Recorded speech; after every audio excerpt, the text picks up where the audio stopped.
Жан біткенде келетін болды ғой.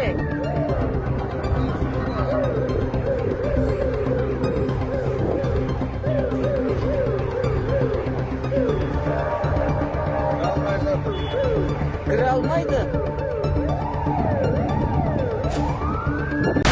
В данный момент происходит горение кровли ЖК Престиж Золотого 8-этажного жилого дома.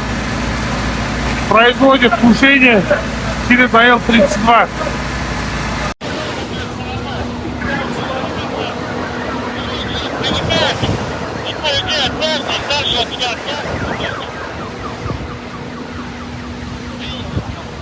Со стороны улицы Хурмангазы также производится тушение с помощью АЛ-37.